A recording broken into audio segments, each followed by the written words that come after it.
Welcome to Spirit's Journey, coming to you live on Truth Frequency Radio and simulcast on Oneness Talk Radio.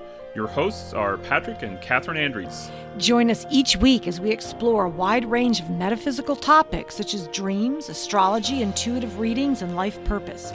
You'll receive practical guidance so that you can live your most awesome life. Learn more about what we do at intuitiveschool.com and connect with us on Facebook at Spirit's Journey Radio. Hello and welcome to Spirit's Journey. We are here at the Reignite Your Light Summit in Fort Lauderdale, Florida, and having a wonderful time. We are Patrick and Kathryn Andries on Spirit's Journey. We are on Truth Frequency Radio, simulcast on Oneness Talk Radio. You can also find us on iHeartRadio, TuneIn, and TalkStream Live. And we are here in Florida now, holding the energy for spiritual truth and awareness. I'm Patrick. I'm Kathryn. Welcome. This is an amazing event about transformation. So that is the topic of today's show. We're going to talk about all the various tools and metaphysical things that you can do to cause transformation in your life, because really our nature is to want to stay the same. Most of us seek comfort. We're afraid of change. And actually change is what we're all about. What we're supposed to be doing to evolve. We have to change, make different choices, get out of those ruts that we get ourselves in. And so join us as we share in this awesome topic. For me, I think I've always had this drive to grow and learn and always better myself. It's this inner drive toward excellence. And some people have that sense of perfecting themselves as a human being, perfecting their experience of the human experience, and perfecting not being perfect or perfectionist, but just always improving, always trying to make yourself better, always trying to improve the world. And so that's how I kind of personally relate to the idea of transformation, and specifically personal transformation. How do you relate to personal transformation? So it was funny when you were talking, because that's a lot of your Virgo coming out, wanting to perfect everything and everybody. And I just love the idea of change just in my life. I have never stayed at a job for 15 years. I'm usually 3 or 4 years tops, and then I'm ready for a change. So I experience it more as like wanting to challenge myself, wanting something new, wanting something different, wanting to learn from different experiences. Ever since I was a kid, I wanted to be a foreign exchange student, so I studied overseas. I've lived in different countries.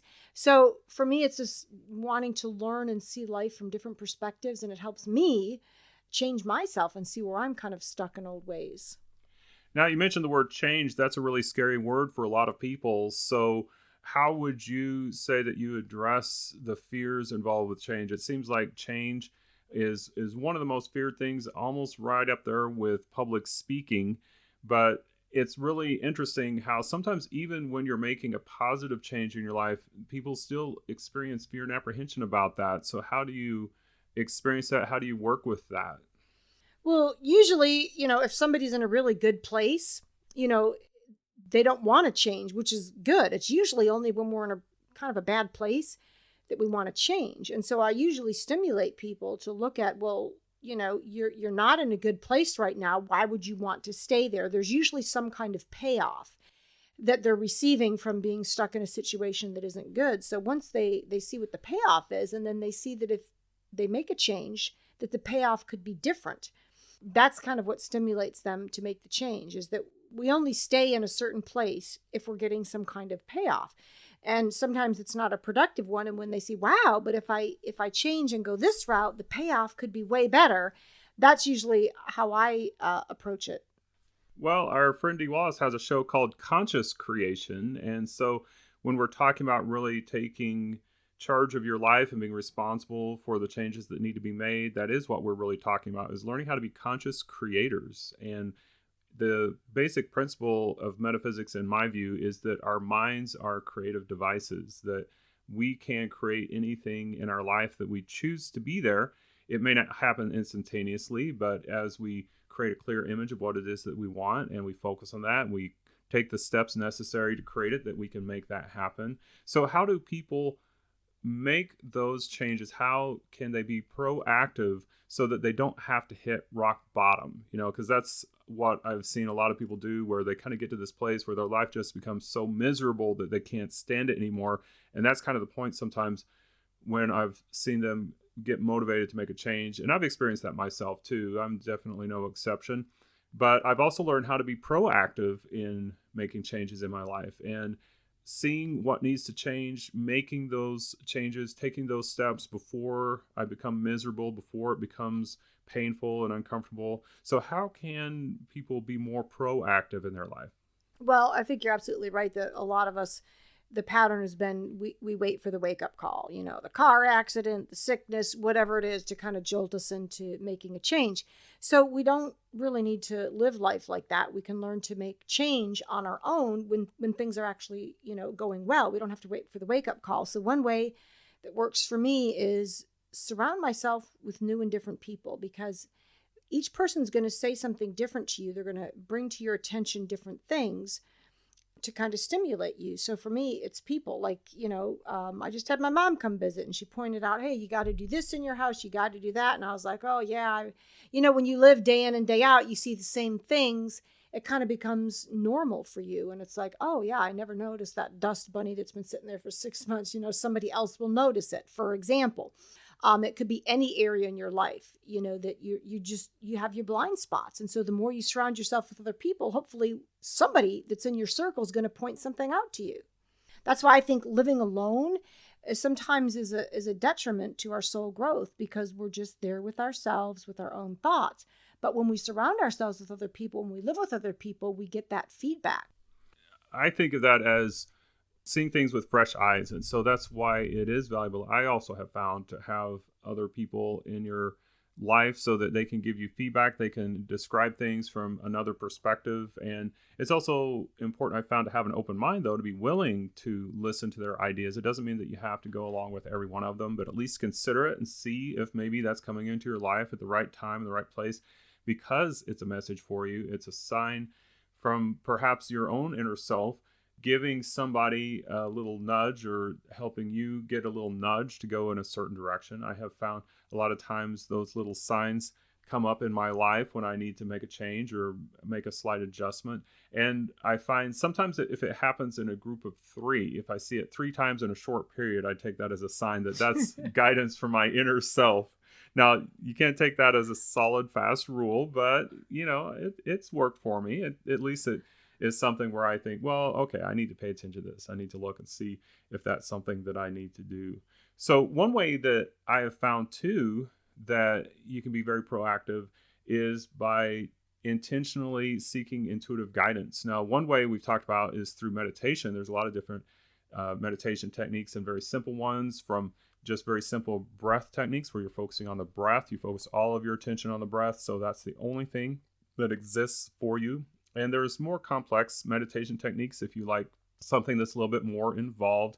And so you can listen for inner guidance doing that. But also, we offer intuitive readings, which is a really good way to get inner guidance. And it's a very objective way to get it when you are receiving the reading, because the process that we've actually trained in is very closely related to what Edgar Cayce did, where he was referred to the sleeping prophet because he would actually go into this kind of a sleep state. And so his conscious mind was just completely out of the way. So he wasn't making any kind of judgments or anything about the information. And then he had somebody who helped him. Usually it was his wife, but then I think other people would help ask questions and write down the answers and things like that as they were going along. And so that's a very similar process to what we use now. Of course, we've updated the technology, so now we're doing digital recordings of the readings, so nobody has to be there to transcribe it anymore. But the basic idea is the same, is that Kathryn actually is the reader. So she goes into this state I describe as hybrid state of hypnosis. It's not strictly hypnosis, but it uses some of the same principles to get her into a relaxed state of mind. But the idea is to get her conscious mind completely out of the way so that as the information is coming through, she is not making any kind of judgments about it. She's not altering it in any way. It's just coming through straight from the intuitive mind. And then I am actually the facilitator, which is what allows her to get her conscious mind completely out of the way, because then I handle working with the client, I handle the questions. I guide the reading so that she can stay in that receptive, open state for the entire reading. And so there's a lot of different kinds of readings that we offer. If you're looking for something that's more related to your learning and your karma, we offer a past life reading. You can also get a past life reading with another person, which is a relationship reading. It's shared between you and another person. Then we also have a health reading, and that gets into the spiritual, mental, emotional, and physical states of your health and your well-being. And so both of those offer information from a little bit different perspective. The health reading, of course, if you're interested in something that's going on in your body, that you're trying to find out, what is the core issue here that's going on that's going to allow me to permanently heal from this condition, or to, take steps other than just using medicinal intervention, things like that.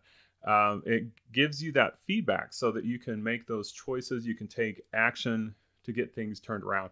And it does work in complement with other treatments that your healthcare provider are doing. So it doesn't exclude using a healthcare provider. It can work along with that. But I believe that whenever we're experiencing any kind of a health issue, whether it's mental, emotional, or physical, that we need to get to the core of it to really be able to make that change. Sometimes medicines and therapies and things like that can give us a temporary relief from the symptoms. But if we don't really get to the core, then the issue is going to keep surfacing again and again. It may come up in different forms, but a lot of times when we look at the intuitive health reading, we find that as it manifests in these different ways, that it has a common root in a particular cause. And when you get to that cause, then you can start making changes there and make a big difference in your life. So what experiences have you had with the intuitive readings? So they're pretty amazing. That's all I can say. One of the ways that I describe how I've used the readings for growth is looking at the idea of reincarnation, that we've had many lives. And so you can go in a circle each lifetime, which means you choose similar people, similar themes, and you don't really do anything different. So you're kind of just, dying, coming back in a body, similar lifetime in a circular fashion. So you're just kind of going in circles, not doing anything different. And when somebody gets an intuitive reading, usually it's at a crossroads in their life where they're up against something that they've encountered in a past life and they're not sure what to choose. And hearing the reading and seeing what situation you were in a past life and what you chose, then you can decide, okay, am I going to make a similar choice, or am I going to try something new that's going to cause more growth? And when you do that, with the knowledge that you gain from these intuitive readings, then you begin to spiral upwards. In other words, each lifetime, instead of going in circles, you may come back again, but it's an upward spiral. So you're evolving by challenging yourself and making different choices. So there was a period in my life where I had challenged myself to go study at a metaphysical school, and I was about halfway through. It was a year program, and I was done. I wanted to go back home to my comfortable life and all the things that I had going on in my life. And at that time, I received a past life reading where I had a very similar theme where I was on a certain path and I allowed a relationship to pull me off that path. And with the knowledge of that reading, I was like, oh my gosh, I need to choose something different. And so I decided to stay where I was at, finish the school, and my life turned out completely different because I challenged myself and didn't take the easy way out. And so it was life transforming. And that is the beauty of these readings, is that you see what you've chosen in a past life, because the lifetimes that come up are the ones that are most resonating with you in the present moment. So you're repeating something, and then you have the knowledge to make a different choice. So and as well, the relationship readings where I've played out similar roles with people, and I'm like, okay, I don't just want to repeat that. We need to do something different. Now, that is if it's unproductive. Sometimes, for example, Patrick and I had a reading where we were in different tribes, and we were hunters, and we got together as friends and shared the different wisdom that we had learned over years of hunting and trapping animals, and shared our gifts and talents. And I think we that was very productive. And again, in this lifetime, we each have our different talents and we share them. And, I ask you questions about things and we learn from each other. And that's a pattern that is awesome. So we keep that going. Now, there's sometimes a lot of unproductive patterns that people in relationships engage in, manipulation, guilt tripping your partner or your friend, victim, all those kinds of unproductive things. And so a past life relationship reading can point out where your things are going well and what you're repeating. And then of course you have you're playing the cards. You have the choice of what you're going to do. The reading just brings to your awareness patterns, etc. Those were some really good experiences. I do remember that past life reading where we were in that Native American tribe. We were actually both in different tribes, and I remember that it said that we actually caused a lot of changes within our tribes because it was the first time that two people from our tribes had started to work together. So they were kind of watching us to see how we work together, and it actually changed the relationship of those tribes, which was interesting to think about, the kind of impact that you might have on future generations.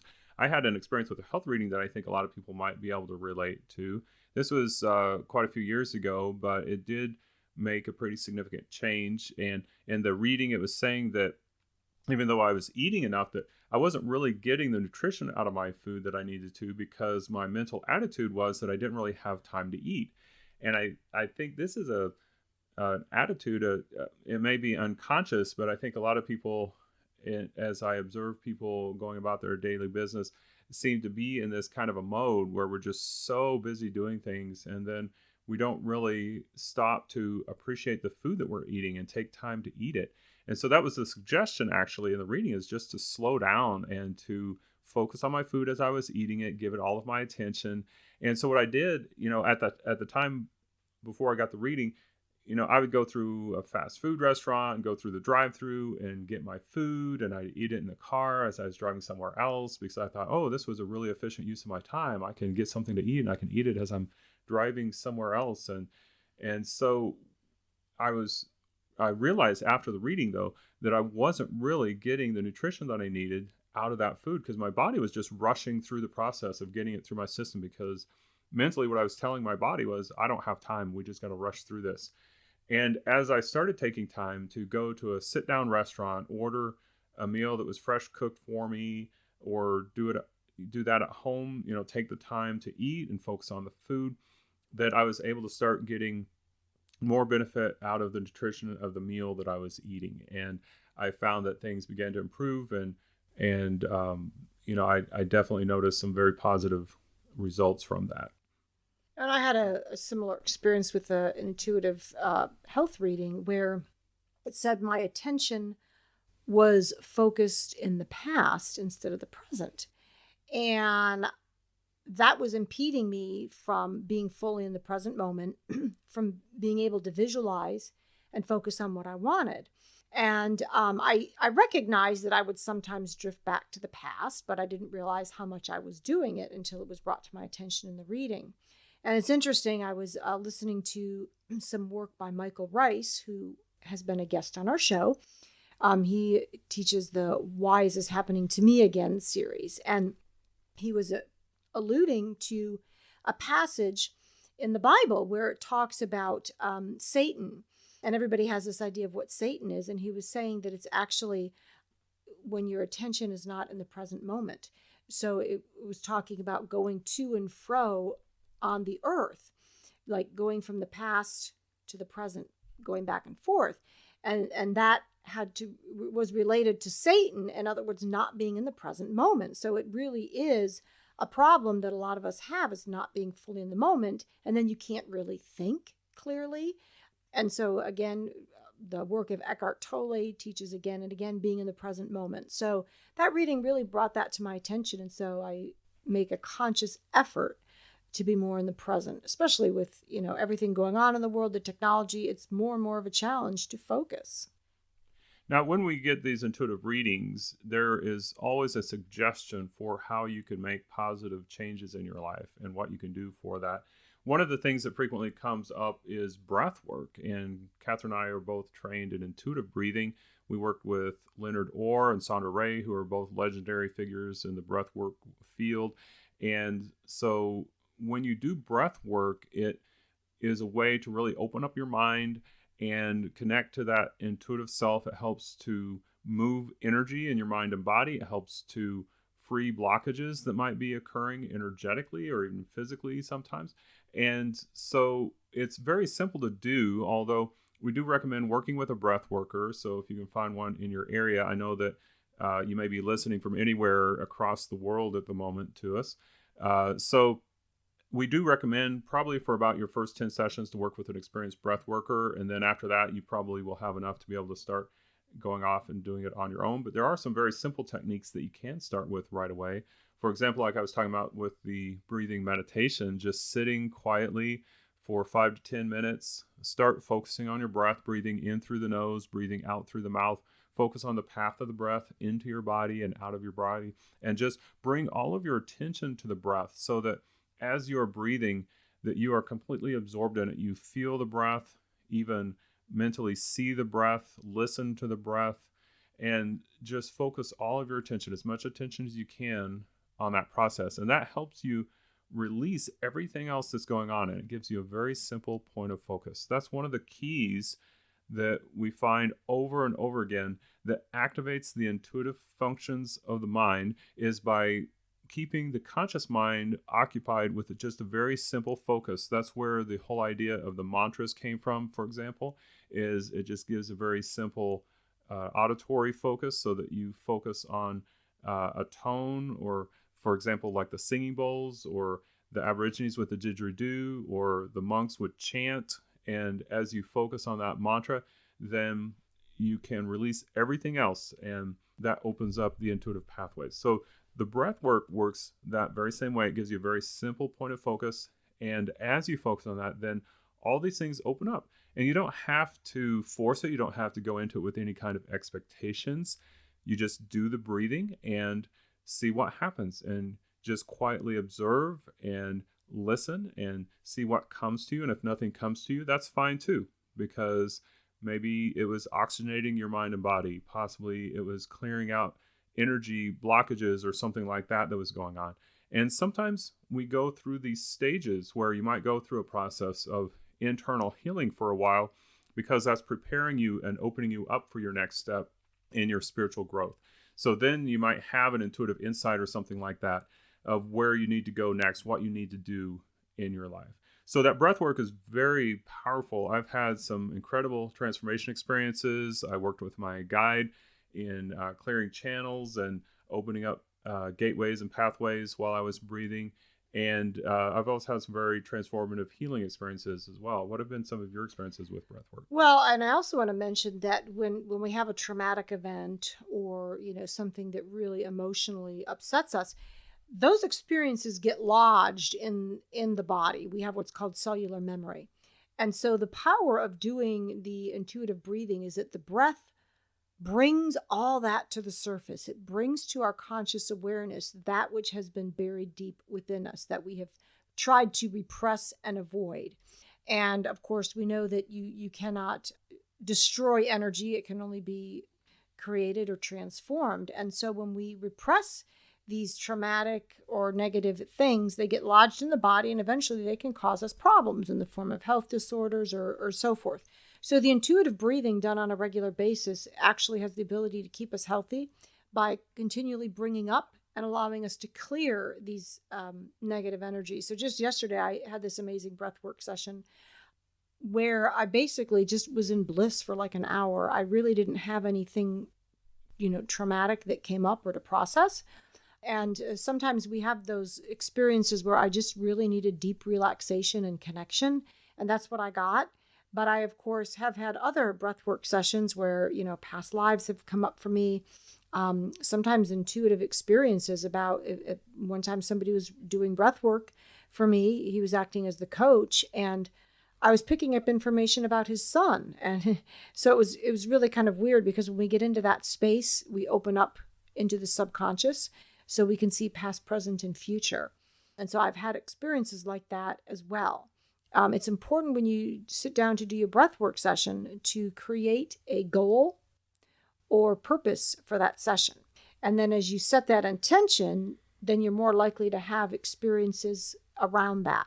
And so if people don't have any experiences when they do the breath work, sometimes it's because you haven't really set an intention for it. Well, I find that that's important even with meditation, is to have an intention. And in fact, that really goes back to how the mind works, is that we create a direction in our mind through our intentions, and that gives the mind the feedback that it needs for us to be able to be proactive in the direction that we are taking in our lives. So often we get so caught up in all of the day-to-day activities, we're just going from one thing to another and not really giving thought to where we really want to be going. And then that's why we end up, a year later thinking, wow, where did all the time go? And I didn't really accomplish anything that I wanted to do. So think about that. Think about creating a very clear vision of what you want, even when you meditate.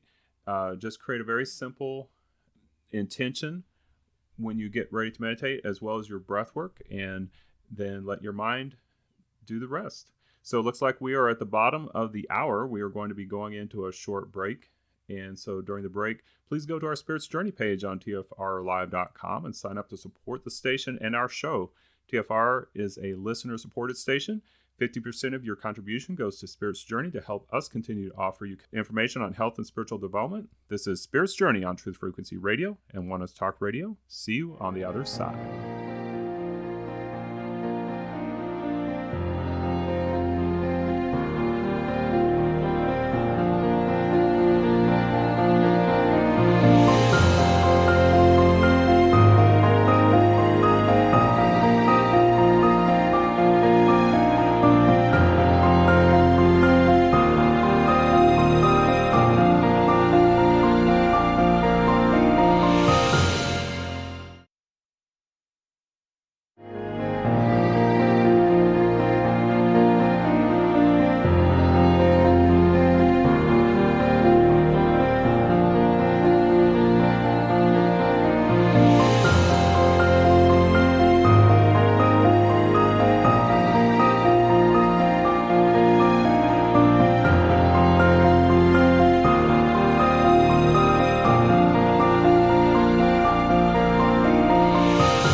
Back from the break. If you are just joining us, this is Spirits Journey with Patrick and Kathryn Andries. We are coming to you from the Reignite Your Light Summit in Fort Lauderdale, Florida.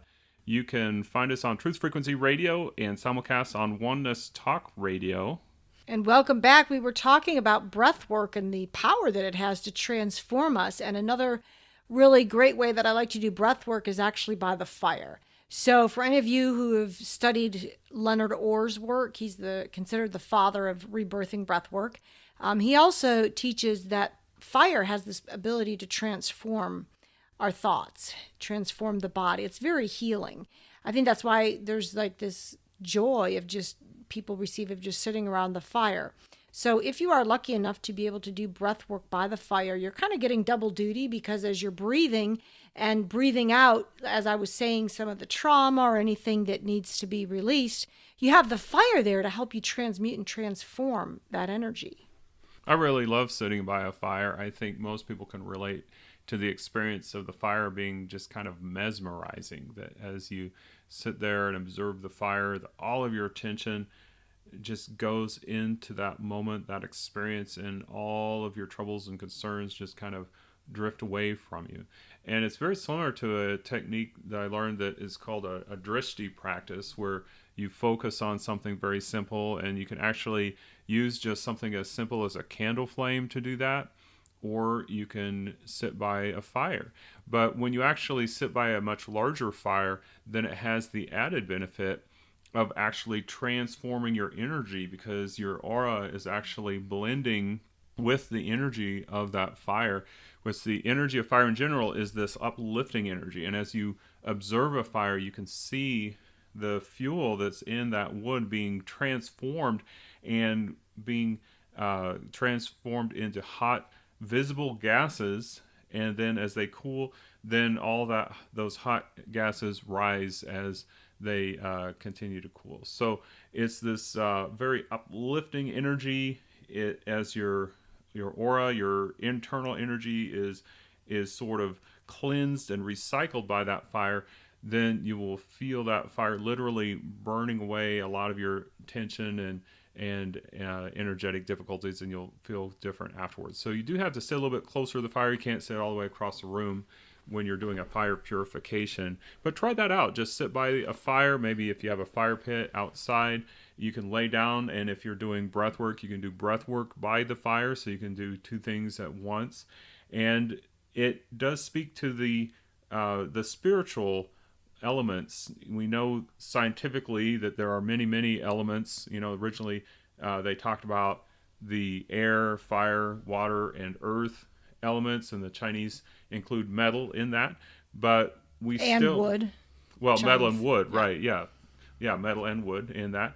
And so we still spiritually talk about the four elements though, because they are still relevant to our consciousness. So the breath work works with the air element, and then the fire purification will work with the fire element. But you can also work with water, so you can do the same thing. You can swim, which is really good. It gets you into that water element, and you can do breath work in the pool, for example, if you have a large enough pool or a large tub or something like that. Although if you're doing breath work while you're in water, I always recommend having a coach with you, because you don't want to accidentally get submerged in the water and choke or something like that. So it's good to have somebody there just working with you if you're doing breath work in the water. And Oh, then, totally. I mean, it adds a whole nother dimension to do it in the water. We did a group rebirthing at somebody's pool in the water.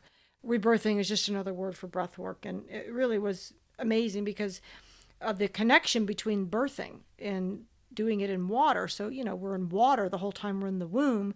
So, for a lot of people, doing the breath work in the water brings up healing issues around the birthing process and the whole gestation period when we were in the womb. So you get that. And also, you can, for example, use a snorkel to do the breath work underwater as well. Or you can just sit in the water, having your head out of the water, and breathe as well. So we've got the fire element, the water element, and then, of course, the earth element, which would be being in nature, food, massage. All those would be considered the food or the earth element. And that also has the power to transform us. So, the power of nature, just being out in the woods, is enough to bring a shift in consciousness, a shift in perception. The reason being is that nature is always in balance. And so just being in nature without, pollution and buildings and people and noise it can be very peaceful enough to realign the mind and help us shift. And the interesting thing is they've done studies with kids who have ADD, who are addicted to technology and so forth, and trying to get them addicted or remove the addiction. One of the most powerful techniques they tried was having kids be in nature, really help them refocus and heal. As well, massage, food therapy. So we've had Teresa Padilla on to talk about different food therapies. But one simple thing that you can do to help cause transformation by making the body healthy is eating locally and eating seasonally. So visit your farmers markets. The food that was grown where you live has a vibration that matches where you need, what your body needs. That's why they say with bee pollen and honey, get it locally, because the bees in your area, they have what you need. And again, eating in a balanced seasonal way can also help cause mental, emotional, and physical shifts. one thing that I would add in terms of the foods that we eat is that I always recommend trying to eat things as organically as possible. So it goes back to thinking about the quality of energy that goes into raising the foods that you eat, that you put into your body. That's why some people are cautioning against farm raised salmon, for example, and trying to get wild caught salmon, because the salmon that are out in the wild, they have a totally different quality of energy. They have much stronger muscles, for example, as they're swimming upstream and they're working to go back, to spawn and things like that. And it's just a very different energy having been free and free to swim in the ocean. So when you're eating your foods, if you are eating a commercially mass produced product, for example, it has a different quality of an energy than a farmer who is giving more care and attention to his or her crop and using organic methods and trying to avoid pesticides, things like that. So again, the earth element is working to purify our body, because when our body is healthy and strong, it makes it much easier for us to focus on the inner work that we all feel called to do. One thing I did want to mention too, going back to the water, is that when we are in a pool, for example, one thing that I've done is if you use a couple of pool noodles, you can put one noodle under your knees or ankles, and then one under your arms behind your head.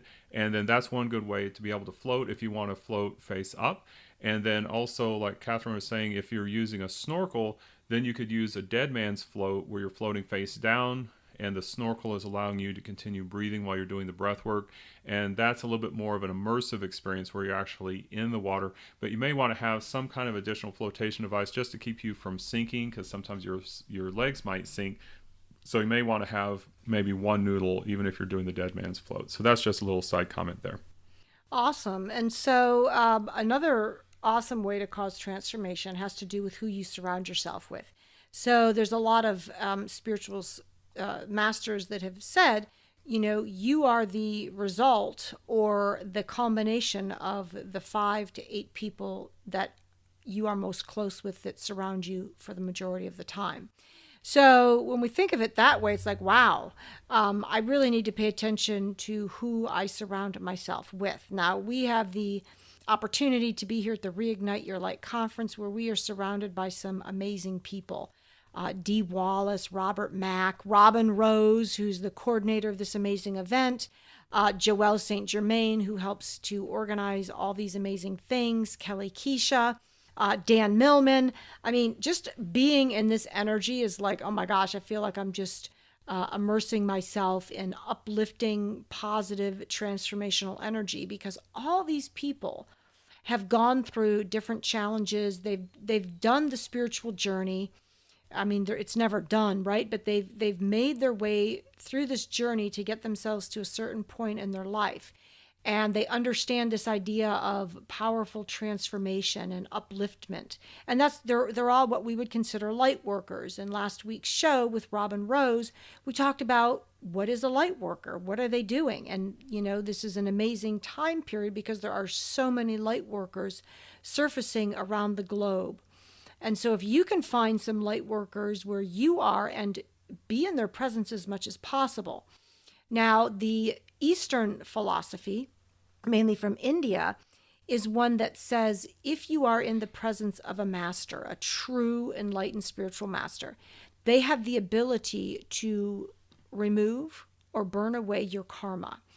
Now, I have never personally experienced that, but what I will say is that being in their presence, remember, we live in this world of vibration, so we can rise to their level of vibration.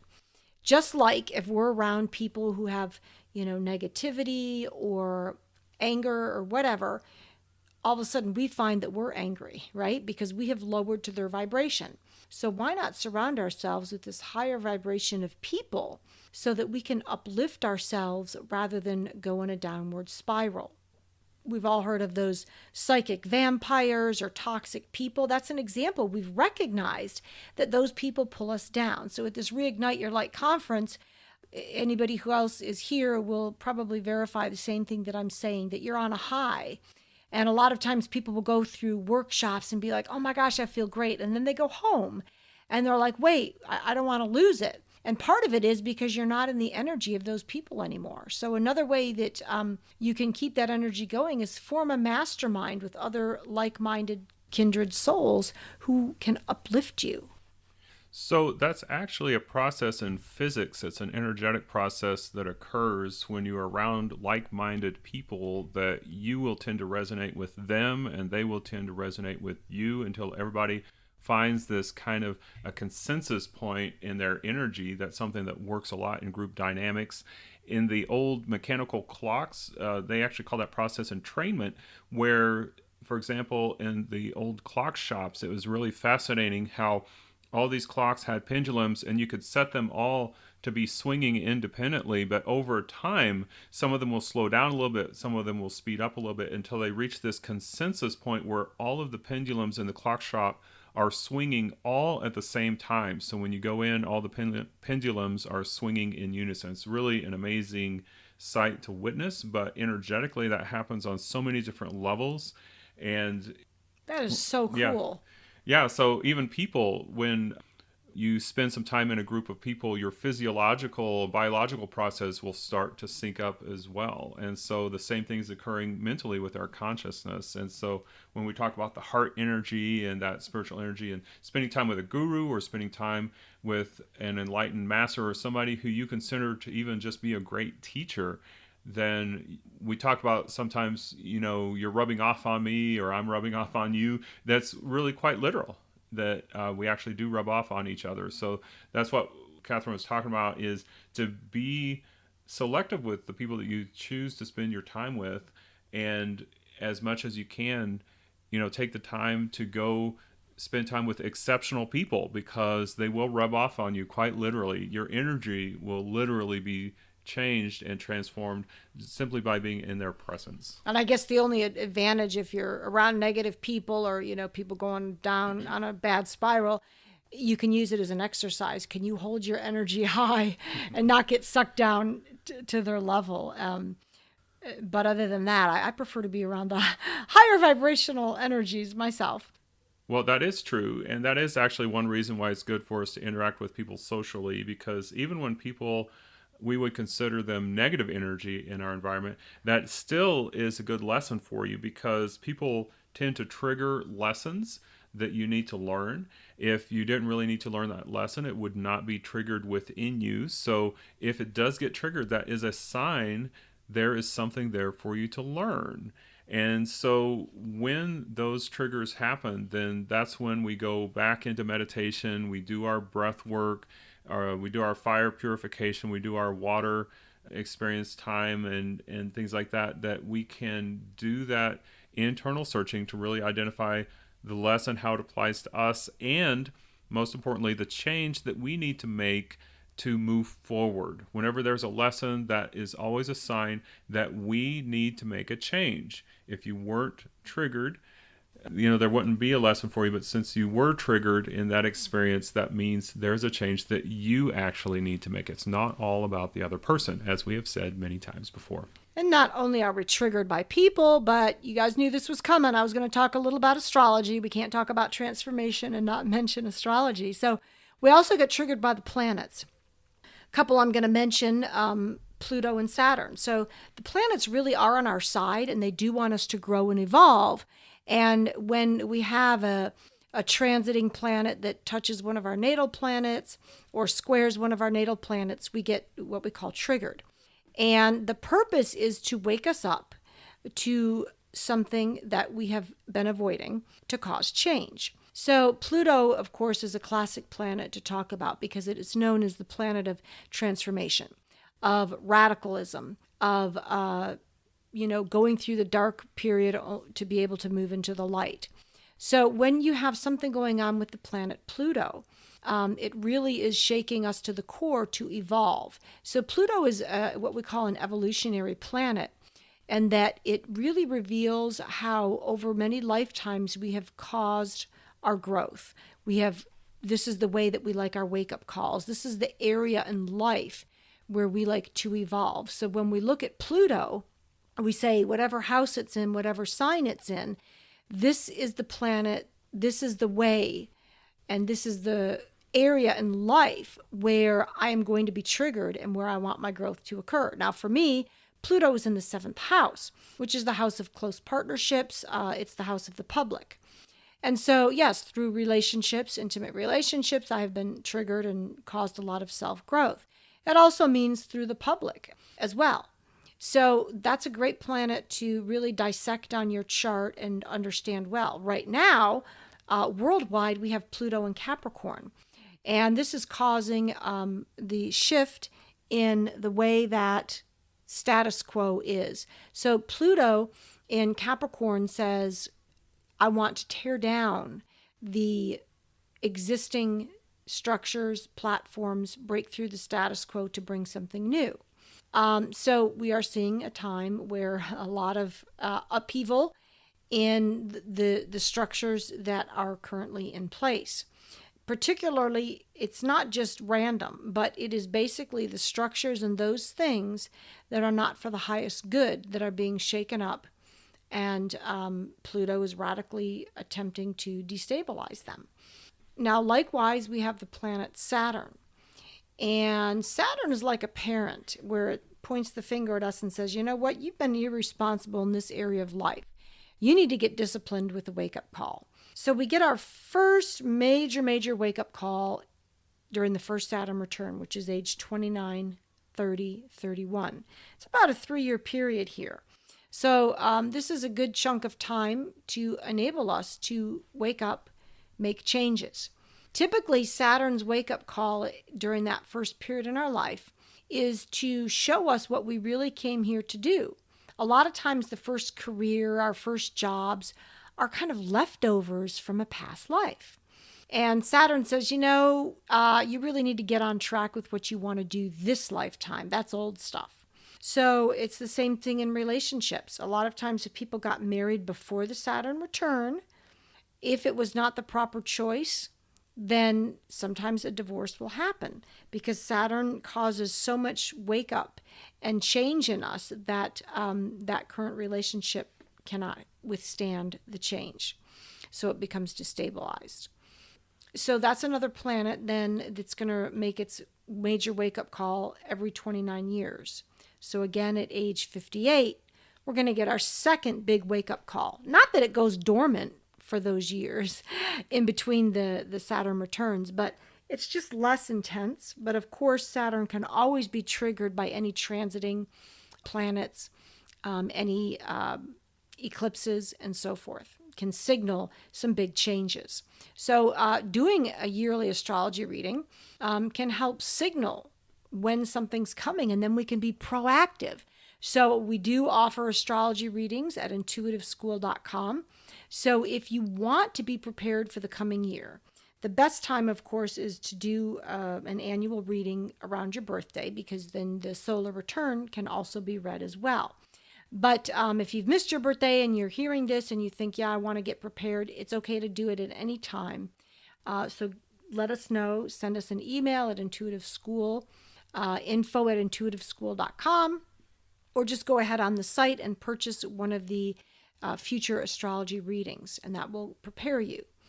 The other thing we need to touch on, Patrick, I think, is why we get stuck and how to recognize when we're in a rut, how to recognize our comfort patterns. And one way that we can do that, of course, is also with astrology.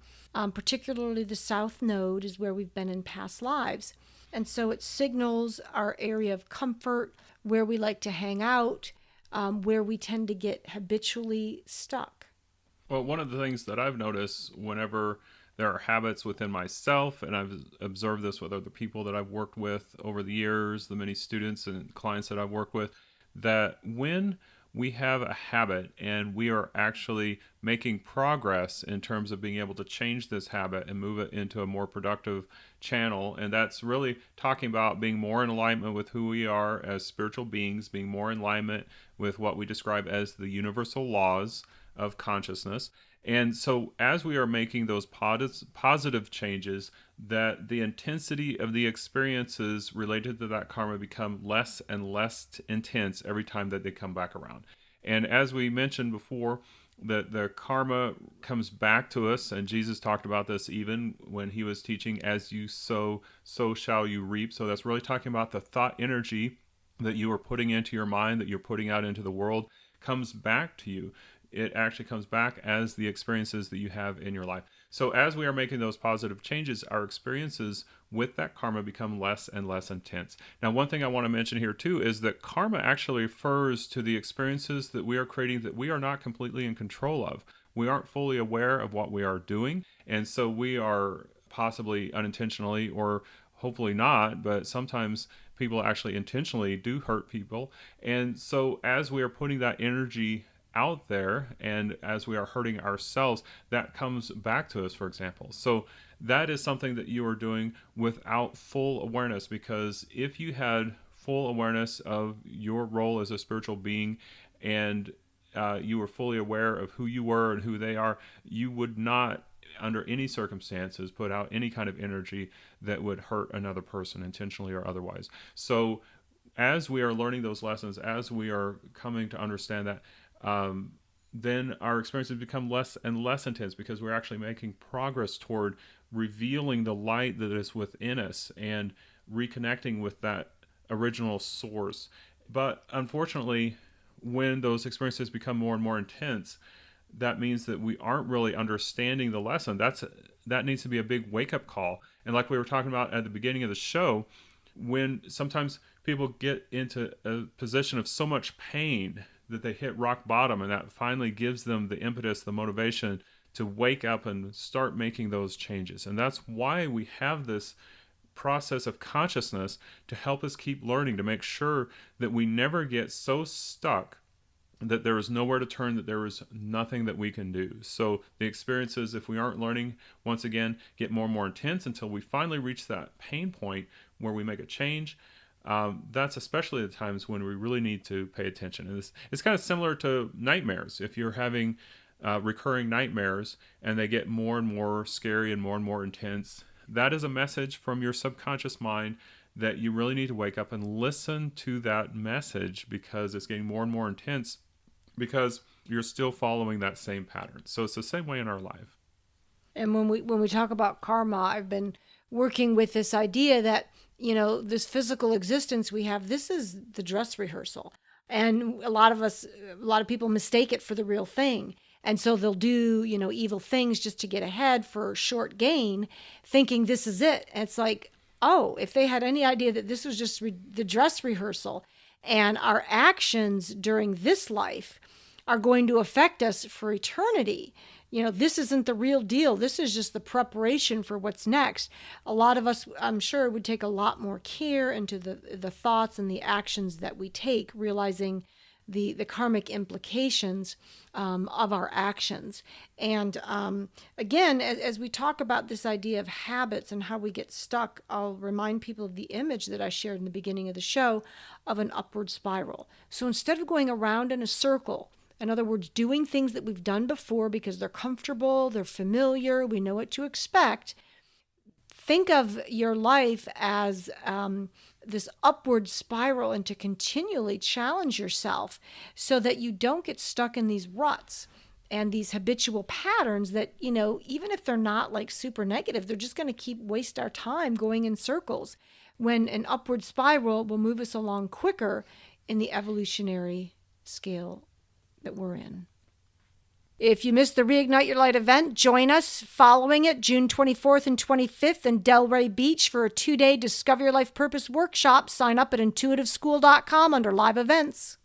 We love having you with us, so please connect on Facebook at Spirits Journey Radio. Be sure to like our page, and you can check out what we do at intuitiveschool.com. This has been Spirits Journey on Truth Frequency Radio, simulcast on Oneness Talk Radio. I'm Patrick. And I'm Kathryn. Goodbye from Florida. Goodbye for now.